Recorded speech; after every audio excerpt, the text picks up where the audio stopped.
Hello मेरे प्यारे बच्चों आज हम क्लास 9 का चैप्टर 1 हमारे आसपास के पदार्थ के क्वेश्चंस को देखेंगे, जो हमारे चैप्टर्स के बीच में क्वेश्चन है और जो एक्सरसाइज के क्वेश्चंस हैं आज हम वो सारे हिंदी मीडियम में देखेंगे।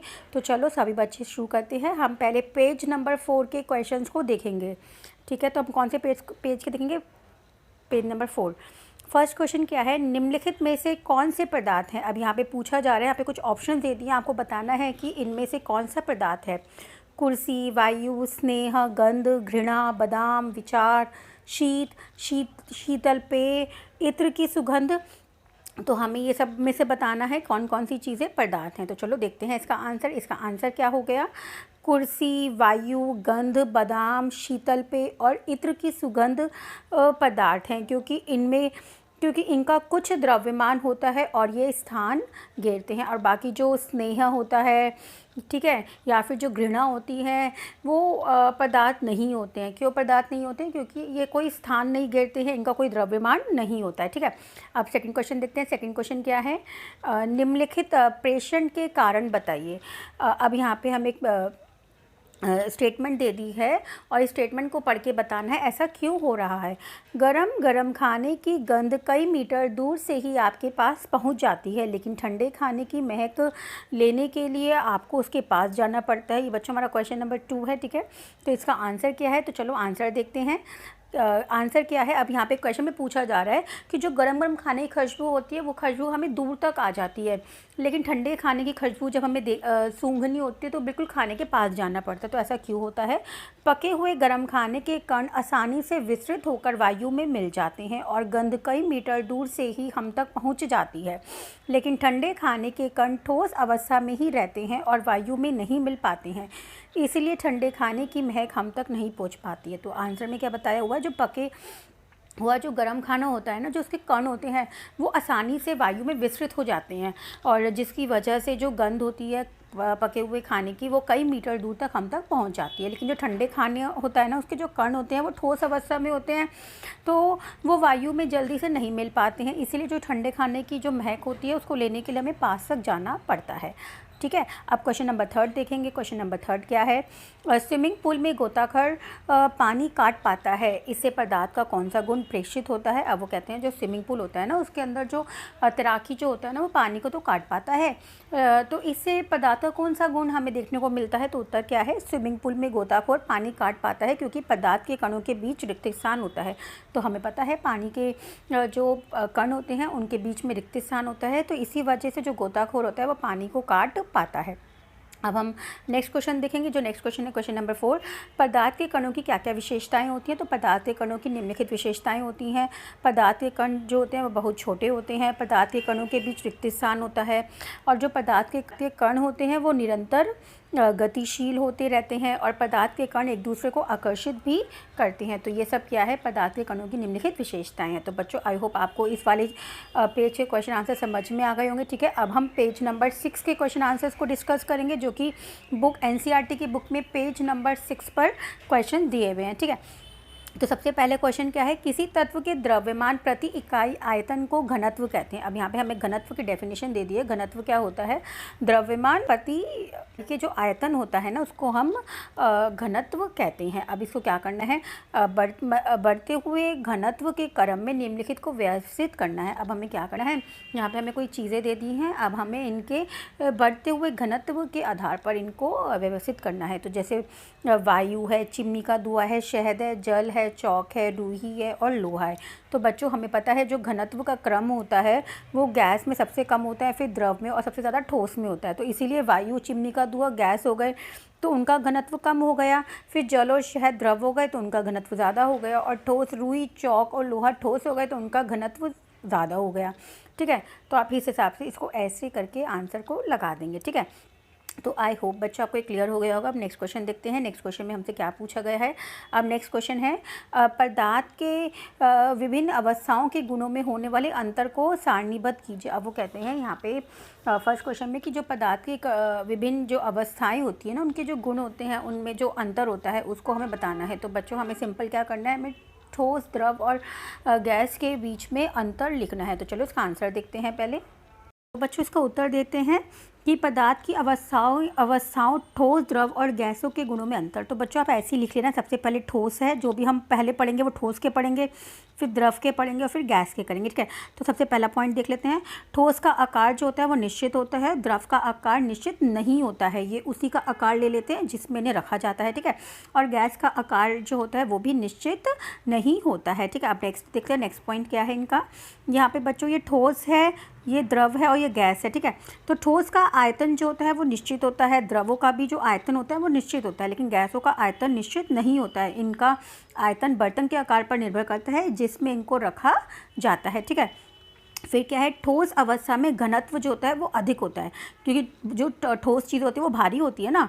और द्रव अवस्था में क्या होता है, द्रव अवस्था में जो घनत्व होता है ना वो ठोस की अपेक्षा कम होता है, लेकिन गैस की अपेक्षा अधिक होता है। और गैस अवस्था में जो घनत्व होता है वो अपेक्षाकृत बहुत ही कम होता है, ठीक है।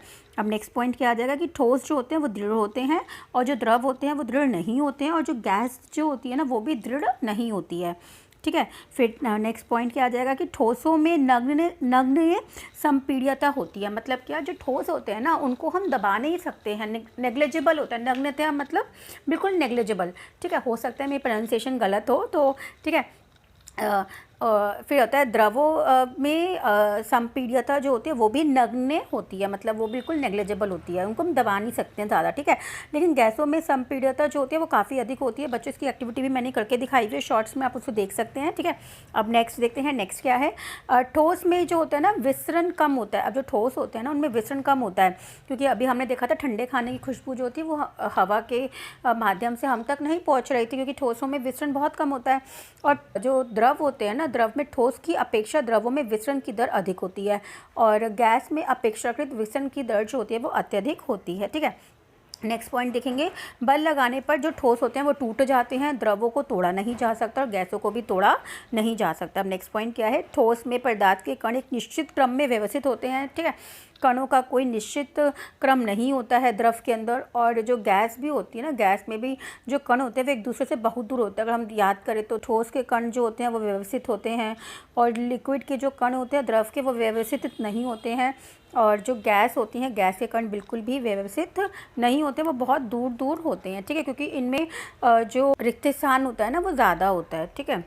अब नेक्स्ट देखते हैं, ठोस में कणों के बीच आकर्षण बल जो होता है अत्यधिक होता है। अब जो ठोस के कण होते हैं ना उनमें आकर्षण बल जो होता है वो बहुत अत्यधिक होता है, तभी तो वो जो कण होते हैं वो बिल्कुल व्यवस्थित होते हैं, ठीक है, क्योंकि इनके कणों के अंदर आकर्षण बल बहुत अत्यधिक होता है, राइट। और जो ऐसे होता है बिल्कुल, ठीक है, जो भी हमने देखा था। और जो द्रव होते हैं, द्रव में ठोसों की अपेक्षाकृत कम होता है, और जो गैस होती है ना, गैस में तो जो आकर्षण बल होता है वो नगण्य होता है, ठीक है। फिर उसके बाद लास्ट पॉइंट क्या आ जाएगा कि कणों के बीच रिक्त स्थान नगण्य होता है। अब जो ठोस होते हैं ना, ठोस के अंदर जो रिक्त स्थान होता है ना वो बिल्कुल नेग्लिजिबल होता है, नगण्य होता है। और जो द्रव के कणों के बीच रिक्त स्थान होता है वो अपेक्षाकृत अधिक होता है। और ऐसे ही जो गैस के कणों के बीच रिक्त स्थान होता है वो सबसे ज़्यादा अत्यधिक होता है। तो बच्चों आई होप आपको ये अच्छे से डिफरेंस समझ में आ गए होंगे। तो चलो अब नेक्स्ट क्वेश्चन को देखते हैं। अब नेक्स्ट क्वेश्चन पे हमसे क्या कहा गया है कि निम्नलिखित पर टिप्पणी करिए। तो हमें टिप्पणी लिखनी है दृढ़ता, संपीड्यता, तरलता, ठीक है, बर्तन में गैस का भरना, आकार, गतिज ऊर्जा और घनत्व। तो चलो अब हम इनको देखते हैं। तो सबसे पहले हम दृढ़ता पे करेंगे। दृढ़ता में क्या है, वह गुण जिसके कारण कोई वस्तु अपना एक निश्चित आकार और स्पष्ट सीमाएं बनाए रखता है, दृढ़ता कहलाता है। ठोसों में दृढ़ता अधिक होती है जबकि गैस दृढ़ नहीं होते हैं। तो दृढ़ता वही होती है जिसके अंदर वस्तु जो होती है अपना निश्चित आकार और अपनी स्पष्ट सीमाएं बनाए रखता है, ठीक है। आई होप ये आपको क्लियर हो गया होगा। तो अब चलो नेक्स्ट देखते हैं। नेक्स्ट में क्या है, संपीड्यता होती है। संपीड्यता वो होती है, वह गुण होता है पदार्थों का जिसके कारण कोई वस्तु संपीड़ित हो जाती है, अर्थात उसका आयतन कम हो जाता है। गैसों में संपीड्यता अत्यधिक होती है, ठोसों में संपीड्यता जो होती है वो नगण्य के होती है। तो यहाँ पे यही बता रहा है जिस चीज़ को हम दबा सकते हैं। तो बच्चों हम ठोस और द्रव को तो दबा नहीं सकते, संपीड़ित नहीं कर सकते, लेकिन जो गैस होती है उसको हम संपीड़ित कर सकते हैं। तभी तो हमारे पास एलपीजी के जो सिलेंडर्स होते हैं उसमें जो गैस होती है वो संपीड़ित होकर आती है। तो इसलिए जो गैसें होती हैं उनको अत्यधिक संपीड़ित किया जा सकता है और ठोसों को संपीड़ित नहीं किया जा सकता, ठीक है। अब नेक्स्ट पॉइंट क्या है, हमें किस पे करनी है। तो नेक्स्ट पॉइंट आ गया हमारा तरलता। वह गुण जिसके कारण पदार्थों में बहाव हो तरलता कहलाता है। द्रव और गैसों में बहाव होता है, ठोसों में कम होता है। अब वो कहते हैं तरलता वो होता है वह गुण होता है जिसके कारण किसी भी पदार्थ में बहाव आ जाता है, तो उसको तरलता कहते हैं। तो द्रव और गैस में जो होता है बहाव तो होता है, लेकिन ठोसों में बहाव नहीं होता है। तो बच्चों क्वेश्चन पेपर में आता है कि जो पदार्थ की कौन सी अवस्थाओं में बहाव होता है, तो आप कहेंगे द्रव और गैस दोनों में ही बहाव होता है, लेकिन ठोस में बहाव कम होता है, नहीं होता है। ठीक है, उसके बाद हमारा नेक्स्ट क्वेश्चन क्या है, नेक्स्ट है कि हमें किस पे टिप्पणी करनी है। बर्तन में गैस का बढ़ना, गैस में संपीड्यता सबसे अधिक होती है। अत्यधिक संपीड्यता होने के कारण अधिक दाब पर गैसों को बर्तन में भरा जा सकता है।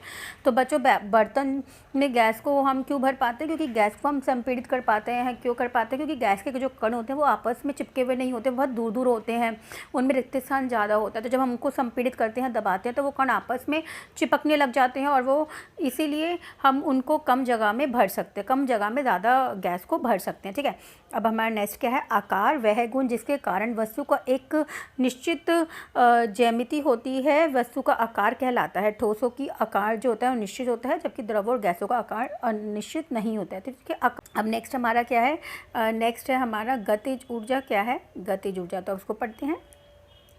गतिज ऊर्जा वह ऊर्जा जिसके कारण पदार्थ के कण गति की अवस्था में होते हैं, गतिज ऊर्जा कहलाती है। गैसों के कणों में सबसे अधिक गतिज ऊर्जा होती है। तापमान बढ़ने से कणों की गतिज ऊर्जा भी बढ़ जाती है। अब गतिज ऊर्जा क्या होती है, तो ये वह ऊर्जा होती है जिसके कारण पदार्थ के कण गति की अवस्था में होते हैं, गतिज ऊर्जा कहलाती है। जैसे गैसों के कणों में सबसे अधिक गतिज ऊर्जा होती है। क्यों होती है, क्योंकि जो पदार्थ के जो कण होते हैं ना गैसों के, वो इधर उधर घूमते रहते हैं, सब जगह घूमते रहते हैं, क्योंकि उनमें रिक्त स्थान ज़्यादा होता है। तो पदार्थ जो होते हैं, पदार्थ के जो कण होते हैं वो चिपके हुए नहीं होते, वो हर जगह हर दिशा में घूम रहे होते हैं। तो इसलिए इनके कणों में अत्यधिक गतिज ऊर्जा होती है। और तापमान जैसे जैसे हम तापमान बढ़ाते हैं तो गतिज ऊर्जा भी बढ़ती जाती है। ठीक है, अब नेक्स्ट देखेंगे, नेक्स्ट क्या है हमारा घनत्व है। तो घनत्व किसी तत्व के द्रव्यमान प्रति इकाई आयतन को घनत्व कहते हैं। इसे डी से प्रदर्शित करते हैं। और घनत्व जो होता है द्रव्यमान बटे आयतन होता है, जिसको m/v भी कहते हैं। और किस किलोग्राम मीटर क्यूब में इसको दर्शाते हैं, या ग्राम सेंटीमीटर क्यूब में घनत्व की इकाई होती है। तो मतलब घनत्व को हम ऐसे लिखते हैं किलोग्राम बटे पर मीटर की क्यूब, या फिर इसको हम ऐसे भी लिख सकते हैं ग्राम पर बटे सेंटीमीटर की क्यूब। ठीक है, तो आई होप बच्चों आपको समझ में आ गए होंगे। तो चलो अब नेक्स्ट क्वेश्चन देखते हैं। नेक्स्ट क्वेश्चन में हमसे कहा गया है कारण बताइए। तो इसमें हमारे पास फर्स्ट क्वेश्चन क्या दे दिया, गैस पूरी तरह से उस बर्तन को भर देती है जिसमें से रखा जाता है। तो ऐसा क्यों होता है, तो चलो आंसर देखते हैं। तो इसका आंसर क्या है, गैस के कणों के बीच नगण्य आकर्षण बल होता है तथा गतिज ऊर्जा अधिक होती है, जिसके कारण गैस के जो कण होते हैं उस बर्तन की ज़्यादा से ज़्यादा स्थान घेरते हैं जिससे वे भर रखे होते हैं। तो मतलब अब यहाँ पे कहा जा रहा है जो गैस के कण होते हैं ना, उनके बीच में बिल्कुल आकर्षण बल नहीं होता है, उनमें गतिज ऊर्जा भी अधिक होती है। तो जिसके कारण जब हम उसको किसी बर्तन में रखा जाता है तो वह सारा स्थान घेर लेते हैं, क्योंकि उनके कणों के बीच में रिक्त स्थान बहुत ज़्यादा होता है। ठीक है, अब नेक्स्ट क्वेश्चन देखते हैं। नेक्स्ट क्वेश्चन में क्या पूछा गया है, गैस बर्तन की दीवारों पर दबाव डालती है। तो यहाँ पे कहा जा रहा है जो गैस होती है ना, वो जिस बर्तन में उसे रखा जाता है ना, उनकी दीवारों पर भी दाब डालती है। तो चलो इसका उत्तर देखते हैं, वो कैसे दबाव डालती है। तो बच्चों इसका उत्तर क्या है, गैसीय अवस्था में कणों की गति तेज तथा अनिश्चित होती है। इसी अनिश्चितता के कारण कण आपस में तथा बर्तन की दीवारों से निरंतर टकराते रहते हैं और दबाव डालते हैं। वो कहते हैं जो गैस के कण जो होते हैं ना गैसीय अवस्था के, वो उनमें क्या होता है, गतिज ऊर्जा बहुत होती है, जिसकी वजह से वो आपस में भी टकराते हैं और वो साथ ही साथ जिस बर्तन में उन्हें रखा जाता है उससे भी टकराते रहते हैं। तो इसी टकराने की वजह से ना वो बर्तन की दीवारों पर निरंतर दाब डालते रहते हैं। तो आई होप बच्चों ये समझ में आ गया। तो चलो अब नेक्स्ट क्वेश्चन देखते हैं। नेक्स्ट क्वेश्चन में क्या पूछा गया है, नेक्स्ट है कि लकड़ी की मेज ठोस कहलाती है। जो लकड़ी की मेज होती है उसको ठोस कहलाती है, ऐसा क्यों होता है, तो चलो कारण बताते हैं। तो लकड़ी के कणों के बीच मजबूत आकर्षण बल और रिक्त स्थान नगण्य होता है, इसीलिए लकड़ी की मेज का निश्चित आकार व आयतन होता है, अतः लकड़ी की मेज ठोस होती है। यहाँ पे कहते हैं जो लकड़ी के कण जो होते हैं ना, उनके बीच में बहुत मजबूत आकर्षण बल होता है, जिसकी वजह से रिक्त स्थान जो होता है वो बिल्कुल ना के बराबर होता है। इसलिए जो लकड़ी की मेज होती है ना, उसका निश्चित आकार होता है व निश्चित आयतन होता है, इसी वजह से लकड़ी की मेज जो होती है वो ठोस कहलाती है। ठीक है, अब नेक्स्ट क्वेश्चन पढ़ेंगे। नेक्स्ट क्वेश्चन में क्या पूछा गया है, नेक्स्ट क्वेश्चन है, हवा में हम आसानी से अपने हाथ चला सकते हैं, लेकिन एक ठोस लकड़ी के टुकड़े में हाथ चलाने के लिए हमें कराटे में दक्ष होना पड़ेगा। तो मतलब वो ये कहते हैं कि हम हवा में तो अपना हाथ आसानी से चला पाते हैं, लेकिन अगर हमें लकड़ी के टुकड़े में अपना हाथ चलाना है तो उसके लिए हमें कराटे एक्सपर्ट होना पड़ेगा। तो ऐसा क्यों होगा, तो चलो इसका आंसर देखते हैं। तो इसका आंसर क्या है, हवा एक गैस है और गैस के कणों के बीच नगण्य आकर्षण बल होने के कारण कण एक दूसरे के बहुत दूर दूर होते हैं, अतः आसानी से हम अपना हाथ हवा में चला सकते हैं। जबकि ठोस लकड़ी के टुकड़ों में आकर्षण बल अधिक होने के कारण कण एक निश्चित क्रम में व्यवस्थित होते हैं। अब यहाँ पे कहा जा रहा है जो हवा होती है ना, हवा तो एक गैस है और गैस के कण जो होते हैं वो बहुत दूर दूर होते हैं, उनमें आकर्षण बल बिल्कुल ना के बराबर होता है, तो जिसकी वजह से हम अपना हाथ जो है आसानी से गैस में चला पाते हैं। लेकिन जो ठोस लकड़ी होती है ना, ठोस लकड़ी के जो टुकड़े होते हैं उनमें आकर्षण बल ना कणों के बीच में बहुत ज़्यादा होता है, तो जिसकी वजह से जो कण होते हैं वो आपस में एक निश्चित क्रम में व्यवस्थित होते हैं, जिसकी वजह से हम उस पर अपना हाथ नहीं चला पाते। उसके लिए हमें कराटे एक्सपर्ट होना ज़रूरी है। तो आई होप बच्चों ये क्वेश्चन आपको समझ में आ गए होंगे। अब नेक्स्ट सीखते हैं। अब नेक्स्ट क्वेश्चन में हमें पूछा गया है, सामान्यतः ठोस पदार्थों की अपेक्षा द्रवों का घनत्व कम होता है, लेकिन आपने बर्फ़ के टुकड़े को जल में तैरते हुए देखा होगा, पता लगाइए ऐसा क्यों होता है। अब यहाँ पे हमसे क्वेश्चन पूछा जा रहा है कि जनरली हमने अभी बताया था कि जो ठोस होते हैं ना, ठोस की चीज़ें जो होती हैं उनका घनत्व बहुत ज़्यादा होता है। जब हम कोल्ड ड्रिंक वगैरह किसी लिक्विड में बर्फ़ को डालते हैं तो बर्फ़ तो हमारी डूबती नहीं, बर्फ़ तो तैरती रहती है, तो ऐसा क्यों होता है। तो चलो इसका आंसर पता लगाते हैं। इसका आंसर क्या हो गया, बर्फ़ के टुकड़ों की संरचना पिंजरे के समान होती है, अतः बर्फ़ के टुकड़ों में रिक्त स्थान जल की अपेक्षा अधिक होता है, इसलिए बर्फ़ का टुकड़ा जल में तैरता है। तो बच्चों यहाँ पे सरल शब्दों में क्या बताया हुआ है कि जब पानी को जमाने के लिए रखते हैं ना फ्रिज में, तो जब वो पानी जम रहा होता है ना, तो जमते हुए उस पानी में रिक्त स्थान बढ़ जाता है, तो रिक्त स्थान बढ़ने से उसका जो बर्फ़ का आयतन भी बढ़ जाता है। तो जैसे ही बर्फ़ का आयतन बढ़ता है तो उससे क्या होता है, उसका घनत्व कम हो जाता है। तो जब हम उसको पानी में डालते हैं तो बर्फ़ जो होती है वो डूबती नहीं है, वो पानी पर तैरने लग जाती है। तो यही बच्चों इसका आंसर है। ठीक है, आई होप अब आपको समझ में आ गया होगा। तो चलो अब हम नेक्स्ट देखते हैं, नेक्स्ट क्वेश्चन में क्या पूछा गया है। तो बच्चों अब हम पेज नंबर 9 पे जो क्वेश्चन गिवन है अब हम उनको देखेंगे। तो पेज नंबर 9 का पहला क्वेश्चन क्या है, निम्नलिखित तापमानों को सेल्सियस इकाई में परिवर्तित करिए। अब बच्चों यहाँ पे हमें कोई तापमान दे दिए हैं केल्विन में और अब हमें इसको किस में कन्वर्ट करना है, सेल्सियस में करना है। तो ये बच्चों एक ट्रिक होती है, जब भी हमें के से सी पे जाना होता है, मतलब क्या हम यहाँ पे अपनी इंग्लिश अल्फ़ाबेट उल्टी पढ़ रहे हैं, के से सी पे जा रहे हैं, तो इस केस में हम हमेशा -273 को करते हैं। तो बच्चों जो भी वैल्यू दी होती है केल्विन के अंदर उसमें हम -273 कर देंगे तो हमारा आंसर सेल्सियस में आ जाएगा। तो 300 केल्विन में जब हम -273 कर देंगे तो हमारा आंसर 27 डिग्री सेल्सियस आ जाएगा।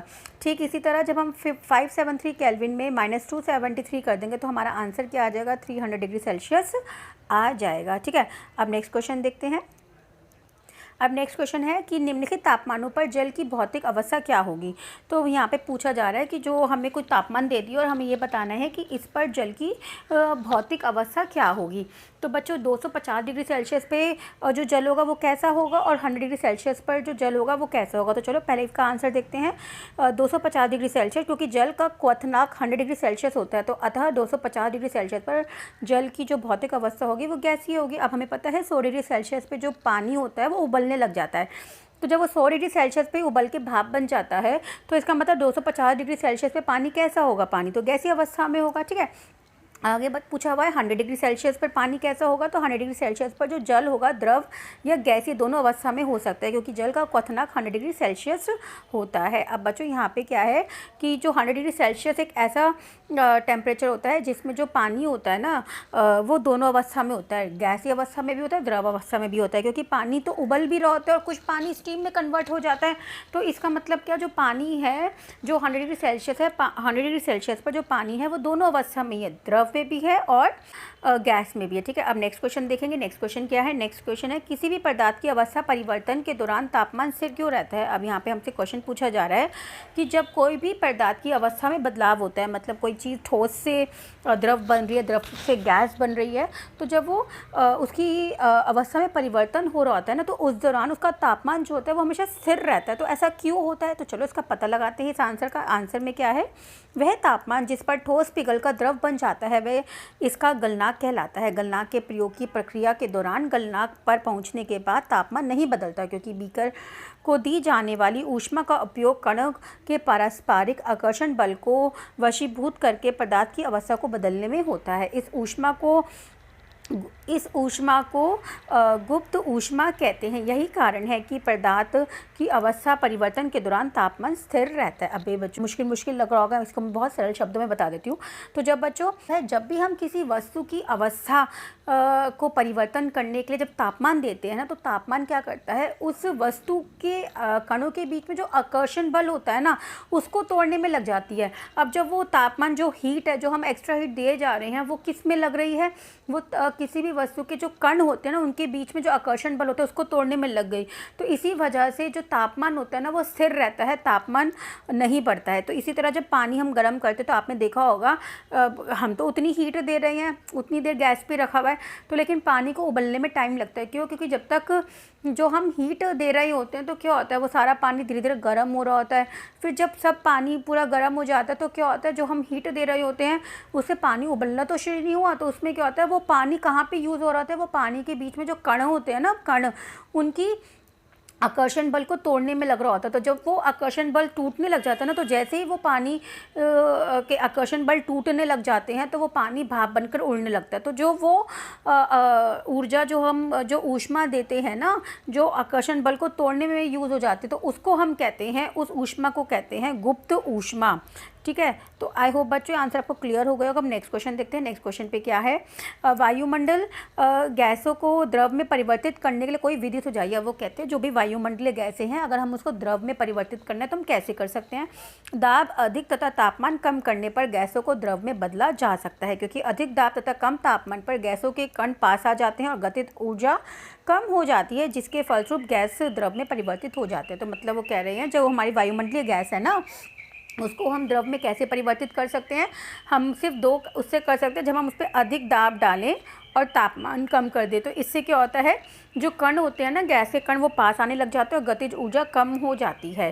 ठीक है बच्चों, आई होप आपको ये क्लियर हो गया होगा। अब देखते हैं नेक्स्ट। अब बच्चों हम कौन से पेज नंबर के क्वेश्चंस करेंगे, अब हम पेज नंबर 11 के क्वेश्चंस करेंगे, जो कि पेज नंबर 11 में गिवन है। तो क्वेश्चन बच्चों आपने क्वेश्चन नंबरिंग पे मत जाना, आप बुक की ही क्वेश्चन नंबरिंग को देखना, लेकिन क्वेश्चन सारे सेम है। ठीक है, गर्म शुष्क दिन में कूलर अधिक ठंडा क्यों करता है। वो कहते हैं जो गर्मियों का दिन होता है ना, गर्मियों के दिनों में जो कूलर होता है वो अधिक ठंडा क्यों करता है। तो उसका आंसर देखते हैं। आंसर क्या है, वाष्पीकरण की दर तापमान में वृद्धि तथा आर्द्रता में कमी के साथ बढ़ती है, क्योंकि कूलर का कार्य करना वाष्पीकरण की प्रक्रिया पर आधारित है। अतः गर्म व शुष्क दिन में कूलर अधिक ठंडा करता है। अब यहाँ पे कहा जा रहा है कि वाष्पीकरण जो होता है ना, वो किस पर निर्भर करता है, वो तापमान पर निर्भर करता है। अगर तापमान ज़्यादा होगा तो उतना ही वाष्पीकरण होगा। वाष्पीकरण कब बढ़ती है, जब तापमान में वृद्धि हो, मतलब जब गर्म तापमान हो तो तब जल्दी जल्दी वाष्पीकरण होगा। और जब हमारे वातावरण में ना नमी कम होगी, आर्द्रता कम होगी। आर्द्रता क्या होती है, ह्यूमिडिटी। जब हमारे वातावरण में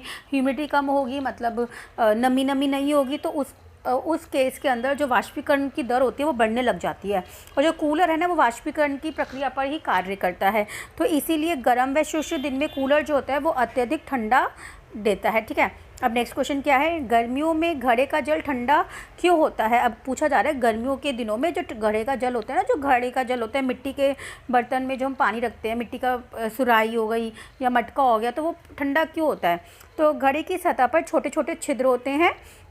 ठीक है, और वाष्पीकरण की दर सतह क्षेत्र बढ़ने पर बढ़ती है। घड़े में रखा जल छिद्रों से अधिक तेजी से वाष्पीकृत होता है, फलस्वरूप गर्मियों में घड़े का जल ठंडा हो जाता है। अब यहाँ पे कहा जा रहा है घड़ा जो होता है ना, मटके में छोटे छोटे छिद्र होते हैं उनकी सतह पे, और वाष्पीकरण की दर सतह क्षेत्र बढ़ने पर बढ़ती है। अब हमें पता है वाष्पीकरण जो है वो सतही प्रक्रम होता है, तो वो वाष्पीकरण की जो दर होती है वो सतह बढ़ने पर बढ़ने लग जाती है। तो घड़े में रखा जल छिद्रों से अधिक तेजी से वाष्पीकृत होता है और फलस्वरूप गर्मियों में घड़े का जल ठंडा हो जाता है। ठीक है, आई होप आपको समझ में आ रहा होगा। अब नेक्स्ट क्वेश्चन देखते हैं। नेक्स्ट क्वेश्चन क्या है कि एसीटोन, पेट्रोल या इत्र डालने पर हमारी हथेली ठंडी क्यों हो जाती है।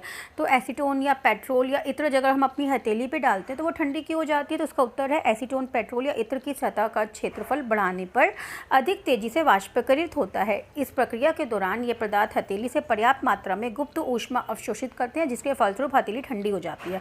अब उत्तर में कहा जा रहा है कि जो एसीटोन, पेट्रोल या इत्र होते हैं ना, तो ये क्या होते हैं, ये ना बहुत जल्दी वाष्पीकृत हो जाते हैं। तो ये क्या होता है, जैसे जैसे क्षेत्रफल बढ़ता है ये बहुत जल्दी वाष्पीकृत हो जाते हैं। तो इस प्रक्रिया के दौरान जब ये वाष्पीकृत हो रहे होते हैं तो हमारी हथेली से ना वो पर्याप्त मात्रा में गुप्त ऊष्मा ले लेते हैं, और जैसे ही वो हमारी हथेली से गुप्त ऊष्मा लेते हैं, अवशोषित करते हैं, उसको अवशोषित करते ही वो वाष्पीकृत हो जाते हैं, जिसके फलस्वरूप हमारी हथेली जो होती है वो ठंडी हो जाती है।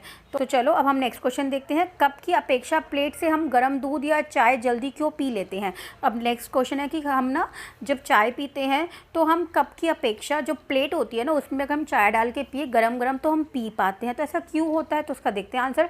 कप की अपेक्षा प्लेट का सतही क्षेत्रफल अत्यधिक होता है। अब वो कहते हैं कि यहाँ पे जो कप होता है ना, कप का सतह कम होता है और जो प्लेट होता है प्लेट का सतह ज़्यादा होता है, जिसके फलस्वरूप वाष्पीकरण की दर बढ़ जाती है। अगर हम कप में कोई गर्म गर्म चाय या दूध रखेंगे तो वो इतनी जल्दी वाष्पीकृत नहीं होगा और वो ठंडा नहीं होगा जितनी जल्दी बड़े बर्तन में गर्म चीज़ डालने से वो ठंडी होगी। तो जब वाष्पीकरण की दर बढ़ जाती है क्षेत्र बढ़ने से, तो इसी कारण कप की तुलना में प्लेट से हम गर्म दूध या चाय जल्दी पी पाते हैं। तो आई होप बच्चों ये क्वेश्चन आपको समझ में आ गए होंगे।